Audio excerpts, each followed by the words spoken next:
1949 was a year of upheaval in the East. China, the world's most populous nation, had been in political turmoil since the early 1900s.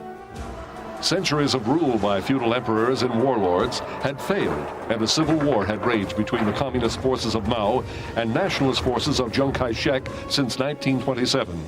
Though both sides had banded together to fight the Japanese invasion, the end of World War II brought the return of civil war.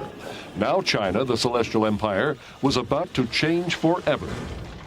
The civil war in China ends with communist victory. In January, Beijing, China's historic capital, is surrendered to the communists.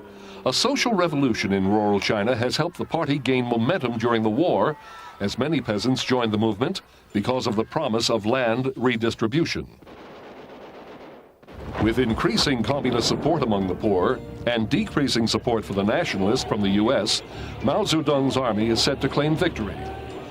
Although the nationalists are not prepared to surrender, when peace talks break down, the Communist Army crosses the Yangtze River virtually unopposed, prepared to take Nanking, Hankow, and Shanghai. Nanking, capital of China, nervously awaits the Communist Army encamped only 10 miles outside the city. Only Chiang Kai-shek's successor, acting President Lai Ching-yen, and Chu Chang-wei, his chief advisor, remain in the city to represent the government. Their mission is to seek peace with the communists, acknowledged victors in the 22-year-old civil war. In the beleaguered city itself, the feeling runs high in favor of unconditional surrender. Eventually, the communists take over all of mainland China.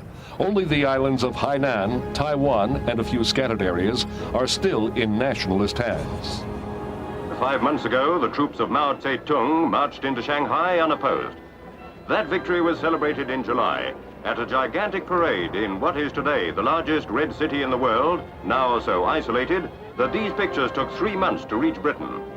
In those 3 months, the Reds have changed the face of China and brought the world's largest country within the Communist Empire. On October 1st, Mao Zedong establishes the People's Republic of China. Though the largest population in the world was now under Mao's leadership, the United States and the West continued to recognize only Chiang Kai-shek and his forces as the legitimate government of China. It would be 2 decades before America formally acknowledged the People's Republic of China. By that time, the defeated and desperate nationalist forces had transformed their tiny final stronghold of Taiwan into an economic powerhouse that could easily compete with any of the countries of the Pacific Rim.